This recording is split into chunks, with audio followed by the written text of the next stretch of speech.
गुजरात का पाटण, जिसे पहले अनहिलपुर के नाम से जाना जाता था। पाटण गुजरात की पूर्व राजधानी भी रहा है। यहां है रानी की वाव, एक ऐसा स्मारक जो बेहद खूबसूरत और अद्भुत होने के साथ ही आधुनिक इंजीनियरिंग की दुनिया को भी आश्चर्यचकित करता है। यह भारत में अपनी तरह की अनूठी वाव है। वाव यानी बावड़ी या सीढ़ी नुमा कुआं।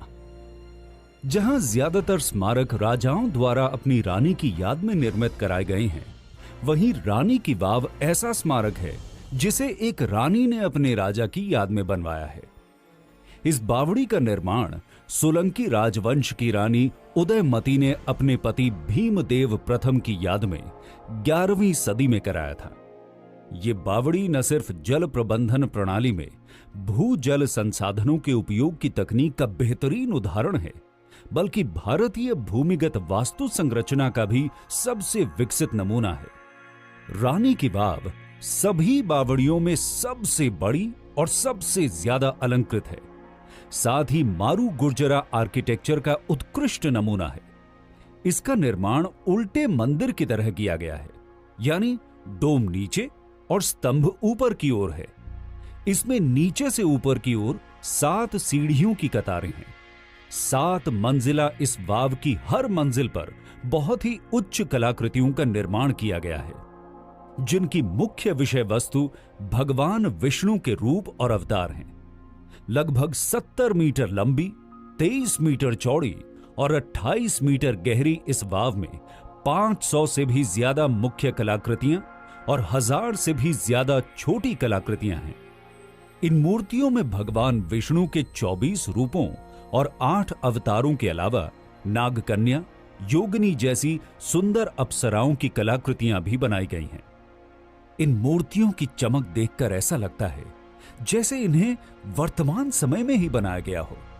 क्या आप जानते हैं कि ये बावड़ी 700 सालों तक गाद में दबी रही? दरअसल 13वीं शताब्दी में हुए भूमिगत परिवर्तनों के कारण वो नदी ही विलुप्त हो गई जिसके किनारे ये बावड़ी बनी थी। बताया जाता है कि भूमिगत प्लेटों के खिसकाव के कारण इस क्षेत्र में बाढ़ आई और बाढ़ थमने के बाद ये क्षेत्र गाद में दब गया। ये गाद इतनी अधिक थी कि इसने 28 मीटर गहरी इस वाव को भी जमींदोज कर दिया। वाव के लंबे समय तक गाद में दबे रहने को ही इन मूर्तियों की चमक का कारण माना जाता है।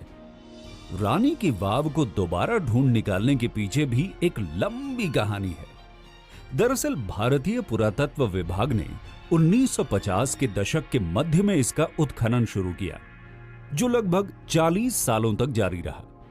आखिरकार 1980 के दशक के उत्तरार्ध में पुरातत्व विभाग को सफलता हासिल हुई और फिर से ये बावड़ी अपने वर्तमान रूप में आ गई। बताया जाता है कि वाव में पहले 292 स्तंभ थे जिन पर ये मंजिलें टिकी थी, लेकिन अब 226 स्तंभ ही बचे हैं। साथ ही अब ये बावड़ी पानी का स्रोत भी नहीं है। पूरब से पश्चिम की ओर विस्तृत इस वाव के पश्चिमी छोर पर स्थित है ये कुआं, जो 10 मीटर चौड़ा और 30 मीटर गहरा है। कहते हैं लगभग 50 साल पहले इस कुएं में पानी जमा रहता था, जिसमें औषधीय गुण पाए जाते थे और इस पानी का उपयोग कई गंभीर बीमारियों के उपचार में किया जाता था। पानी में औषधीय गुण का कारण वाव के इर्द गिर्द लगे आयुर्वेदिक पौधों को माना जाता है। वाव की आखिरी सतह में एक गुप्त द्वार भी है, जिसे अब बंद कर दिया गया है। इस द्वार से एक 30 किलोमीटर लंबी सुरंग जाती थी, जो बावड़ी से निकलकर सीधे सिद्धपुर नगर में निकलती थी। 22 जून 2014 को यूनेस्को वर्ल्ड हेरिटेज साइट में शामिल तकनीक और खूबसूरती के लिए प्रसिद्ध इस अनूठी वाव को यूनेस्को की विश्व विरासत समिति ने भारत में स्थित सभी बावड़ियों की रानी का खिताब दिया है। 900 साल पुराने इस स्मारक से कई ऐतिहासिक पहलू तो जुड़े ही हैं,